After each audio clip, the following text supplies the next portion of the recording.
sua Bíblia, em Romanos 8, nós leremos a partir do verso de número 19.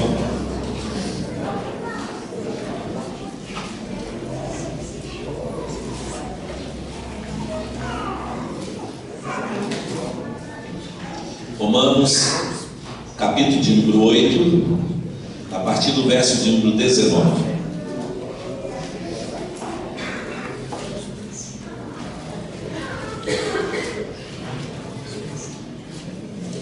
Amém? Todos acharam? O texto diz assim: a ardente expectativa da criação aguarda a revelação dos filhos de Deus, pois a criação está sujeita à vaidade, não voluntariamente, mas por causa daquele que a sujeitou, na esperança de que a própria criação será redimida do cativeiro da corrupção para a liberdade da glória dos filhos de Deus. Porque sabemos que toda a criação a um só tempo geme e suporta angústias até agora, e não somente ela, mas também nós, que temos as primícias do Espírito, igualmente gememos em nosso íntimo, aguardando a adoção de filhos, a redenção do nosso corpo, porque na esperança fomos salvos. Ora, a esperança que se vê não é esperança, pois se alguém vê como espera, mas se esperamos o que não vemos, com paciência o aguardamos. Também o Espírito semelhantemente nos assiste em nossa fraqueza, porque não sabemos orar como convém, mas o mesmo Espírito intercede por nós sobremaneira, com gemidos inexprimíveis. E aquele que sonda os corações sabe qual é a mente do Espírito, porque segundo a vontade de Deus é que ele intercede pelos santos. Sabemos que todas as coisas cooperam para o bem daqueles que amam a Deus, daqueles que são chamados segundo o seu propósito. Portanto, aos que de antemão conheceu, também os predestinou para serem conforme a imagem de seu Filho, a fim de que ele seja o primogênito entre muitos irmãos. Nós lemos até o verso de número 29. Que Deus abençoe o texto para a nossa edificação. Nós vamos pensar hoje nesse tema: todas as coisas cooperam, e aí completando o versículo, para o bem daqueles que amam a Deus. Irmãos, nós temos falado muito aqui sobre o propósito de Deus para a nossa vida, e temos reafirmado muito sobre aquilo que Deus tem para nós aqui nesse mundo onde nós estamos vivendo. Qual tem sido a nossa dificuldade, irmãos? Nossa maior dificuldade é entender de forma correta o propósito de Deus para a nossa vida. Se a gente perguntar assim: você tem consciência, você tem pleno entendimento do propósito de Deus para a sua vida aqui nesse mundo? Dificilmente um cristão responderá afirmativamente essa pergunta. Dirá assim: bom, algumas coisas eu sei, pastor, algumas coisas a Bíblia já me informa sobre elas, mas muitas coisas eu não tenho pleno conhecimento. Então nós precisamos, como a igreja de Efésios, que o apóstolo Paulo orou pedindo a Deus que Deus lhes desse discernimento da vontade de Deus, nós precisamos também orar para que Deus nos dê discernimento daquilo que Deus tem para cada um de nós. Mas, irmãos, uma coisa que nós precisamos entender é que Deus não tem plano para a felicidade do indivíduo.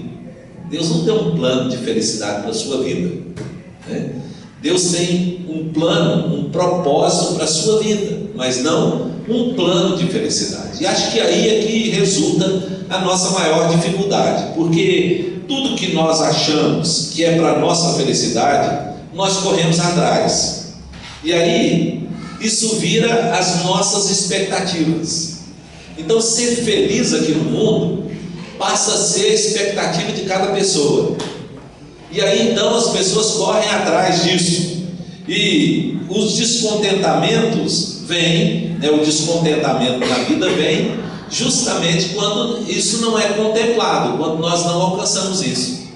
Então, se eu formei uma expectativa de felicidade, corri atrás disso, achei que isso é o motivo da minha vida aqui no mundo, Deus me pôs aqui para ser feliz, e aí se tornou a minha expectativa, e eu não alcanço isso, então isso cria em mim um descontentamento. Vou dar um exemplo: você aguardava ser promovido na empresa e outra pessoa foi no seu lugar. Então era a sua expectativa a promoção e alguém pegou o seu lugar. Isso traz em você descontentamento. Você fez a prova do vestibular achando que ia passar e de repente não passou. Então sua expectativa gerou o fato de não ter sido contemplada, virou um descontentamento. E aí, irmãos, o pior é que a nossa vida vive em torno disso. Então, por isso, irmãos, olha, veja bem, por isso nós enfrentamos tantas dificuldades. Eu vou dar um outro exemplo. Já viu como nós temos dificuldade de relacionamento? Nos relacionamentos, por que nós temos dificuldade?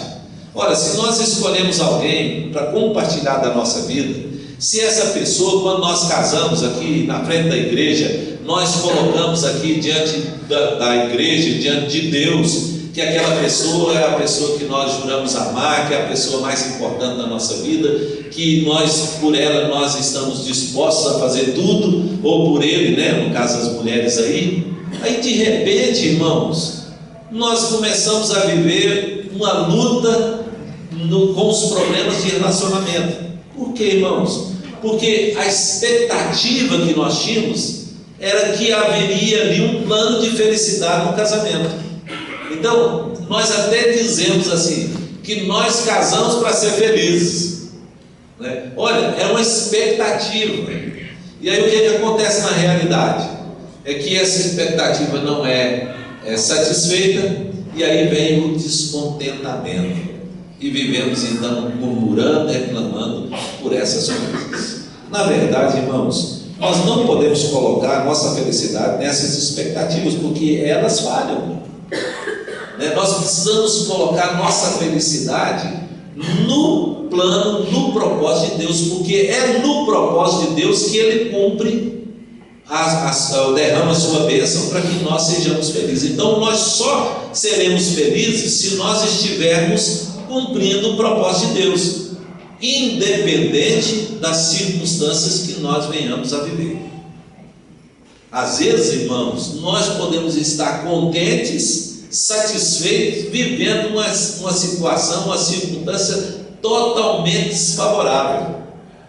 Mesmo assim, ainda temos contentamento, estamos satisfeitos. Mesmo assim, encontramos motivação para viver, razão para lutar, se nós estamos dentro do propósito de Deus. Então, irmãos, a felicidade nós só alcançaremos se nós estivermos dentro do propósito de Deus. Então agora olha o texto que nós lemos, o verso 28 do texto que lemos, diz assim: sabemos que todas as coisas cooperam para o bem daqueles que amam a Deus, daqueles que são chamados segundo o seu propósito. Quando lemos, irmãos, esse versículo, nós temos a tendência de interpretar o versículo da seguinte maneira: eu amo a Deus, então tudo vai cooperar para o meu bem, tudo vai acontecer da forma que eu espero, pois eu amo a Deus, não é verdade? Então, se não acontece, aí a tendência é achar que alguma coisa está errada. Se eu amo a Deus, e a Bíblia está dizendo que todas as coisas cooperam para aquele que ama a Deus, então tudo teria que cooperar para o meu bem, como a Bíblia está dizendo. Mas, irmãos, essa não é a interpretação do versículo. Nós fazemos do versículo isso, nós dizemos assim, olha a nossa dificuldade, todos nós amamos a Deus, e nem sempre as coisas acontecem da forma que nós esperávamos. Então a coisa funciona assim: eu formulo uma expectativa, um desejo, e aí eu digo assim, eu só preciso agora amar a Deus para que esse desejo se cumpra na minha vida. Mas, irmãos, o texto mostra, notem aí que o texto mostra que Deus tem um propósito, e todas as coisas cooperam para o propósito, que é o nosso bem. Deus tem um propósito de bem para a nossa vida. E aí, nós que amamos a Deus, todas as coisas irão cooperar para que esse propósito de Deus se cumpra na nossa vida, e não para que as nossas expectativas sejam satisfeitas. Então, o que Deus está dizendo no texto é que, se eu amo a Deus, tudo aquilo que Deus tem como propósito para a minha vida, tudo irá cooperar para que esse propósito se cumpra, e que é para o meu bem. Por isso Deus diz que a vontade dele, o propósito de Deus é boa, agradável e perfeita. Então tudo irá contribuir para que o propósito de Deus se cumpra na minha vida, e o meu bem estará no cumprimento desse propósito. E aí você pode perguntar assim, pastor, mas como que isso acontece? Aí Paulo mostra aqui no texto 3 coisas que Paulo fala aqui no texto. Primeiro, diz que Deus faz as coisas colocando em nós uma insatisfação com o mundo que nós vivemos. Então, se você observar, ele diz aqui que não só a criação geme, mas nós mesmos, versículo 19 em diante, ele fala isso, nós mesmos gememos nesse mundo, aguardando que sejamos revelados como filhos de Deus. Irmãos, nós vivemos num mundo onde o mundo cria em nós, cristãos, um descontentamento natural, porque os valores, os princípios, a vontade do mundo, os desejos do mundo, a Bíblia diz que eles são inimigos de Deus. Portanto, irmãos, se você notar, quanto mais uma pessoa está distanciando de Deus, mais ele encontra prazer nas coisas desse mundo, dessa vida. Então, veja, quando nós que somos crentes, somos revestidos pelo Espírito de Deus, quanto mais nós estamos unidos a Cristo, unidos a Deus, mais nós temos descontentamento no mundo em que nós estamos vivendo. Pensa, irmãos, as dificuldades que nós temos enfrentado no mundo, não estamos pensando aqui em dificuldades pessoais, mas dificuldade de vida, irmãos. Em geral, o mundo caminha cada dia para uma situação pior. Às vezes nós questionamos, há poucos dias eu conversava com Deus e pensamos assim, que mundo será esse que Helena e Celina, nossas netas, irão viver? Irmãos, o mundo está caminhando para um fim, e nós sabemos disso. Olha, a tecnologia avançou tanto, a ciência multiplicou tanto, que esse mundo deveria ser a coisa melhor para se viver.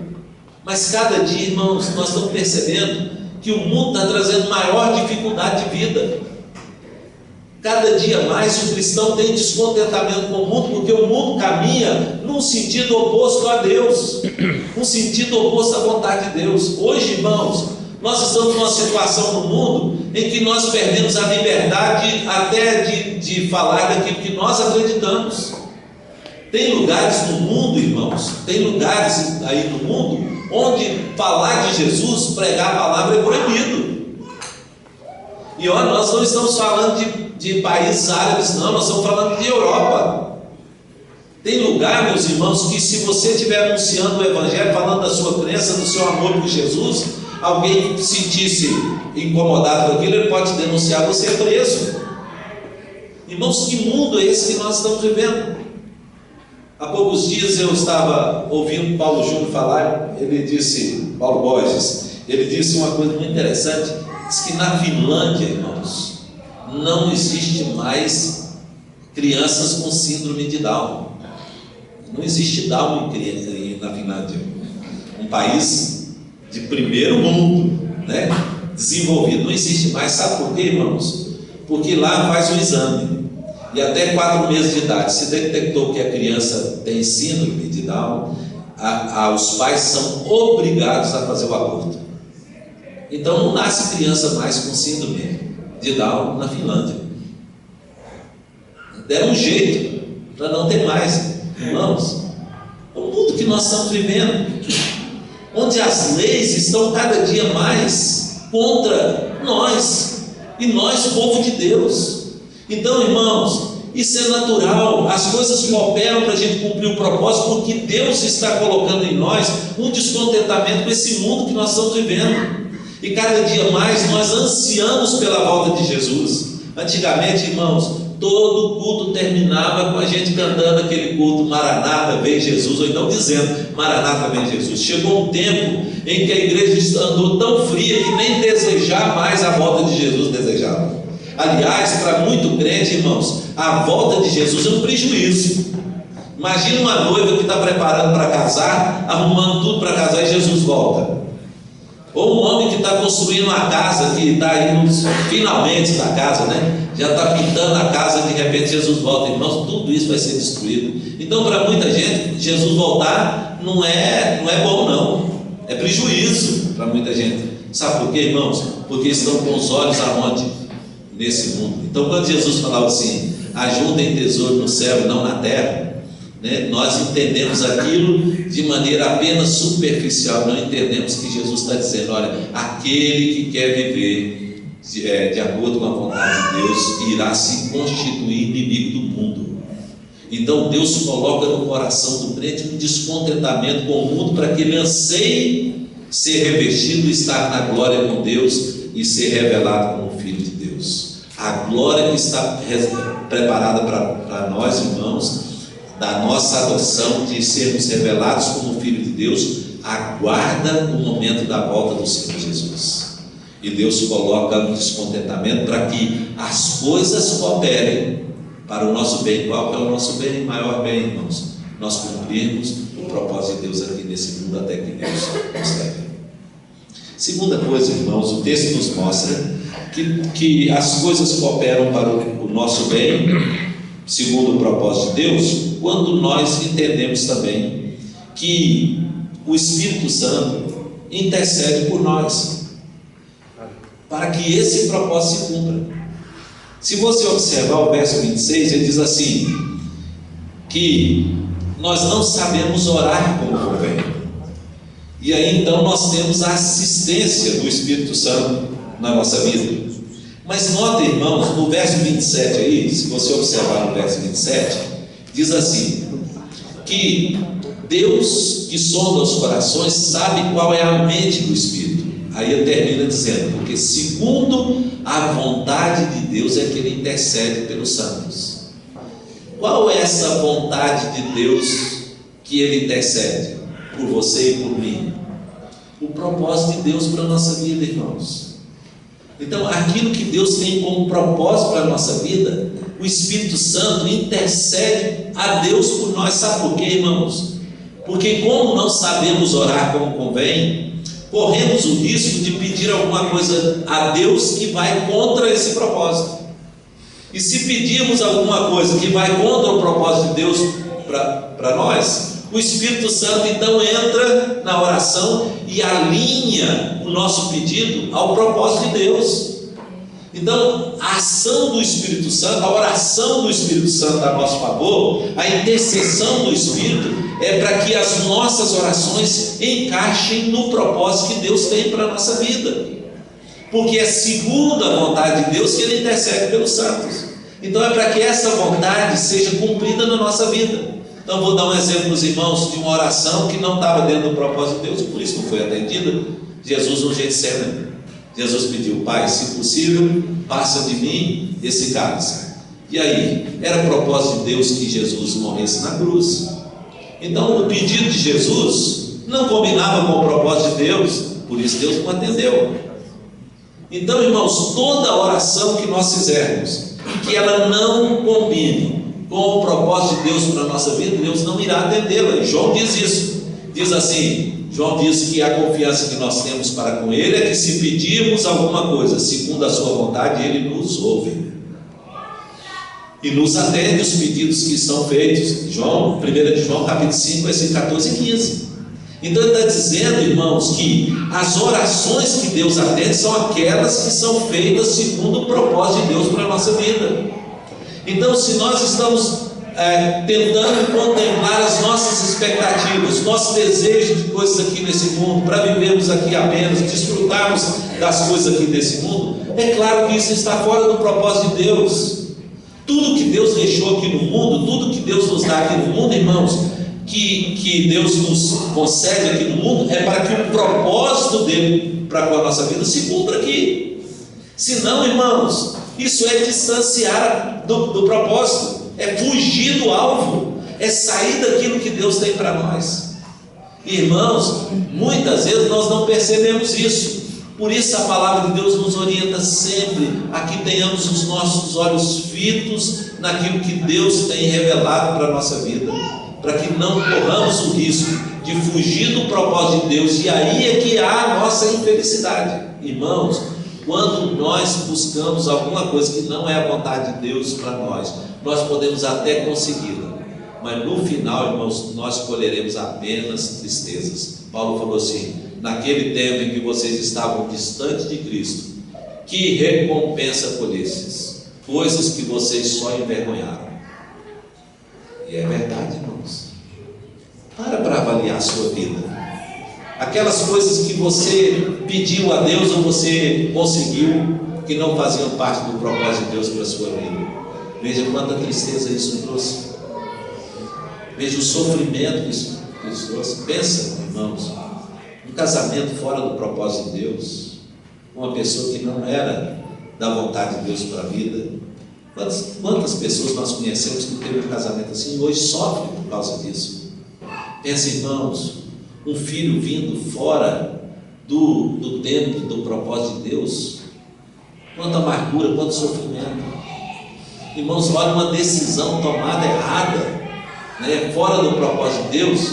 Quanta dor, quanto sofrimento isso traz. Então, irmãos, nós precisamos do Espírito Santo. Para quê, irmãos? Para que o Espírito Santo, quando nós pedimos as coisas de Deus, o Espírito Santo vem alinhar aquilo para que Deus possa atender, para que aquilo cumpra o propósito de Deus para a nossa vida. E assim, então, é nisso, então, irmãos, que há a nossa felicidade. É quando nós estamos dentro do propósito de Deus. E em último lugar, irmãos, aqui o texto ainda nos diz que Deus faz com que o mal se transforme em bem. Então todas as coisas cooperam para o bem daqueles que amam a Deus, daqueles que são chamados segundo o seu propósito, porque Deus faz com que aquilo que era mal na nossa vida, ele se transforme em bem e colabore com o propósito de Deus para a nossa vida. Eu posso citar um exemplo aqui que será muito claro para os irmãos entenderem. José no Egito. José mesmo declarou lá em Gênesis capítulo 45, se você abrir lá você vai ver isso. José declarou para os seus irmãos da seguinte maneira, dizendo assim: olha, vou colocar com as minhas palavras: vocês intentaram me fazer mal, mas Deus transformou isso em bem, para que pudesse salvar a vossa vida, falou para os irmãos, e ainda de muitas outras pessoas. Então José disse assim, que tudo aquilo de ruim que aconteceu na sua vida, Deus transformou aquilo num bem para que o propósito de Deus se cumprisse. Qual era o propósito de Deus para José? É que José fosse para o Egito e se transformasse, ou se tornasse o segundo no governo do Egito. Esse era o propósito de Deus para a vida de José. A felicidade de José estava dependendo desse propósito se cumprir. Mas, irmãos, tudo parecia dar errado na vida de José, não é? Você já leu a vida de José? A gente fica até com raiva, né? Dizia assim: puxa vida, mas tudo dá errado. Tivesse vendido José para os ismaelitas, José não teria chegado no Egito, porque a caravana dos ismaelitas estava indo para o Egito. Então, foi um mal vender José? Claro que foi um mal. Mas o que Deus fez? Fez com que aquilo cooperasse para o propósito. Levar José para onde, irmãos? Para o Egito. Chegando no Egito, José foi comprado por Potifar. Potifar era um alto general de Faraó. Na casa de Potifar, o que José foi fazer? Transformou-se num administrador. Então foi a escola de administração que José passou. Ele administrou a casa de Potifar. E diz a Bíblia que Deus abençoava tudo que José punha a mão. Então, o que Deus estava fazendo? Preparando José para ser governador do Egito. Onde foi, irmãos? Na casa de Potifar como escravo. Aí podia dizer assim: não, mas foi ruim demais, já pensou? Venderam José como escravo. Mas foi lá, irmãos, que José aprendeu a administrar para ser o administrador do Egito. Terceira coisa, irmãos, José foi condenado e foi preso. Caluniado, condenado e preso. Lá na prisão. Irmãos, sabe a razão de José ter sido preso? Para encontrar com o copeiro-chefe. Deus marcou o encontro de José com o copeiro de Faraó. Onde foi o encontro? Na prisão. Se José não tivesse preso, irmãos, se ele estivesse na casa de Potifar ainda, ele não iria revelar o sonho do copeiro, e aí não iria ser o governador do Egito. Foi ruim, irmãos? Foi péssimo. José foi preso, irmãos, mas lá na cadeia José teve a oportunidade de encontrar e revelar o sonho do copeiro, para que depois ele pudesse ser colocado como governador do Egito. E o copeiro esqueceu dele, irmãos, não é verdade? José ficou na prisão, o copeiro foi restituído para Faraó e esqueceu dele. Você já imaginou se o copeiro não tivesse esquecido de José? Quando ele saiu da prisão, ele tivesse dito assim: ó, Faraó, esse homem aqui me ajudou, revelou meu sonho, liberta ele juntamente comigo, né? Leva ele comigo. O que José teria transformado, irmãos? Servo do copeiro de Faraó. Ele cumpriria o propósito, irmãos? Não. Então, até esquecer de José, Deus fez com isso contribuísse com o propósito de Deus para a vida de José. Está vendo como que as coisas cooperam, irmãos? Porque o Deus que nós cremos tem a história da nossa vida na sua mão. Ele é soberano na nossa vida, irmãos. Então, quando as coisas estão dando errado, a gente acha que está dando errado. Está dando errado, não, irmão, está dando certo. Se isso está contribuindo para o propósito de Deus para a nossa vida, então isso é bênção. Quando está dando tudo certo, irmãos, é que nós precisamos ficar atentos. Sabe por quê? Se olha, tudo estiver dando certo para nós, você pode olhar que tem dedo do capeta aí nisso aí, ó. Sabe por quê? Nós não estamos no recreio, não, irmãos. Aqui é lugar de luta.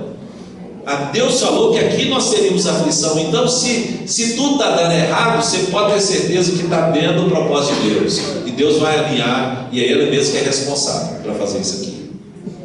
Não precisa mexer os pauzinhos, não precisa de quem indica, né? O QI aí não precisa de quem indica, porque é Deus que vai controlar isso. Então, eu não consegui a promoção que eu queria. Estou tão triste, não é, irmão? Louva a Deus, diz assim: eu sei que Deus tem coisa maior e melhor. Fui mandado embora do emprego, não é? Mas olha, agora como é que eu vou fazer? Não, irmão, Deus estava te tirando do lugar que não era o propósito de Deus para a sua vida. Foi fazer a cirurgia, não deu certo. Olha lá, não deu certo. Eu estava preparado para fazer a cirurgia, irmão. Deus está te livrando da morte. Por isso que não deu certo. Então deu certo, irmão. Quando não dá certo, deu certo. Sabe por quê, irmãos? Porque Deus tem nossa vida nas suas mãos. Precisamos entender isso, irmãos. Todas as coisas vão cooperar para o propósito de Deus na nossa vida. E o nosso bem está no cumprimento desse propósito na nossa vida. Quando esse propósito se cumpre, aí há o nosso bem e a nossa felicidade. Você é capaz de aplicar isso para a sua vida? Colocar isso na sua vida? Olha a sua história. Pensa a sua história. Hoje você está aqui. Pensa quanta coisa você passou.